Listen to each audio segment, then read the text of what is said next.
Hola, muy buenas tardes. Vamos a acercarnos a la palabra de Dios para compartir nuestro ratito de oración. Seguimos leyendo el Evangelio según San Lucas, estamos todavía en el capítulo 9. El tetrarca Herodes se enteró de todo lo que Jesús hacía y enseñaba y estaba muy desconcertado, porque algunos decían es Juan que ha resucitado, otros decían es Elías que se ha aparecido, y otros es uno de los antiguos profetas que ha resucitado. Pero Herodes decía, a Juan lo hice decapitar, entonces, ¿quién es este del que oigo decir semejantes cosas? Y trataba de verlo. Palabra del Señor. Frecuentemente los evangelios presentan la pregunta acerca de quién es Jesús. Hoy aparecen algunas respuestas que la gente se va dando, respuestas que se acercan a Jesús a partir de los propios conocimientos. Creían en tiempos de Jesús que el profeta Elías tendría que venir a llamar a la conversión, preparando la llegada del Mesías. Por eso habían identificado a Juan el Bautista con Elías, ahora lo identifican a Jesús, están haciendo los dos un llamado a la conversión.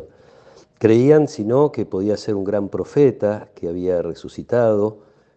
Lo que no podían era pensar en el Mesías que ellos esperaban, porque el Mesías que esperaban tenía que venir con poder, y Jesús no tenía poder, al menos no lo tenían como ellos lo esperaban, no lo tenía según sus criterios. Falta la respuesta de Pedro, que viene a continuación en el Evangelio, que escucharemos mañana. Falta, yo diría, sobre todo la respuesta de Dios, la respuesta del Padre resucitando a Jesús. Allí es donde se confirma quién es este Salvador, este Mesías, este gran profeta que aparece que, como digo, están tratando de conocer. Pero más allá de las confusiones generalizadas, más allá de la curiosidad de Herodes, y me animo a decir también del temor de Herodes, que como sabemos por la historia es un hombre enfermo de poder, más allá de todo eso, yo diría, la pregunta sigue en pie, también para nosotros, para no contentarnos con lo que ya sabemos de Jesús, para no quedarnos con nuestras intuiciones o no tener respuestas hechas en el corazón o en la cabeza acerca de quién es Jesús. Una pregunta que me parece que el pasaje nos trae así a modo de motivación. Invitación a seguir creciendo, a seguir conociendo a Jesús. Sabemos muchas cosas de Él, sabemos que es Dios, sabemos que tendremos toda la eternidad para entender a Dios, para conocerlo, para tenerlo más cerca. Sabiendo también, esta es una expresión que escuché en mis tiempos de estudio en la facultad, un profesor nos decía de Dios, sabemos más lo que no es que lo que sí es. De hecho, las definiciones son por negaciones, el que no tiene fin, es el que no tiene límites, todas las cosas que experimentamos nosotros que sabemos que las tenemos que negar en Dios, pero son casi todas más negaciones que afirmaciones. Sin embargo, la invitación, yo diría, sigue en pie. Nosotros nos acercamos una y otra vez a la palabra de Dios. Hay pasajes del Evangelio que casi los sabemos de memoria, que los hemos escuchado muchísimas veces.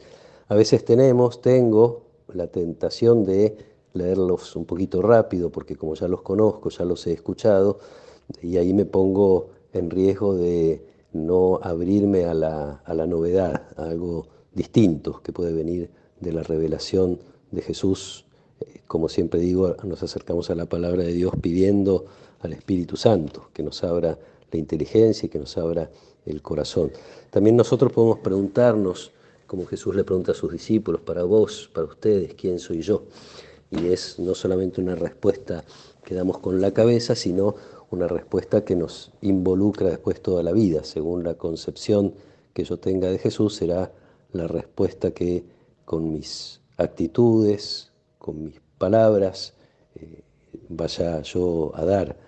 Una respuesta que abarca, incluye, siempre refiere también de algún modo a los demás. Voy mostrando, queriendo o sin querer, voy mostrando qué lugar ocupa Jesús en mi vida y qué lugar espero que ocupe en la vida de los demás. Creo que es algo que tenemos que pedir con insistencia a Dios. Tenemos este riesgo permanente de contentarnos, de quedarnos conformes con lo que ya tenemos, Y a lo mejor a la luz de esto que decía Jesús en estos días, al que tiene se le dará más. Siempre tenemos que aspirar a tener más de conocimiento, de cercanía de Jesús, más de la presencia de Él, más de aquello que Él viene a hacer, que es a transformar nuestra vida. No ya con un llamado a la conversión, aunque la conversión se produzca después, sino con un llamado a compartir su misma vida, esta vida que Dios le devuelve, habiendo sido Él fiel a lo largo de su camino a la voluntad del Padre. Pidamos esta gracia, que podamos estar atentos siempre a las novedades que Dios nos puede traer en la vida, leer con, yo diría hasta con cierta ansiedad la palabra de Dios, con el deseo de acercarnos un poquito más, con el deseo de que nuestra vida se vea cada vez más, entre comillas, afectada por las cosas que Dios nos dice, que Jesús nos transmite. Que nos acompañe la protección y la bendición de Dios Todopoderoso, del Padre, y del Hijo, y del Espíritu Santo. Amén.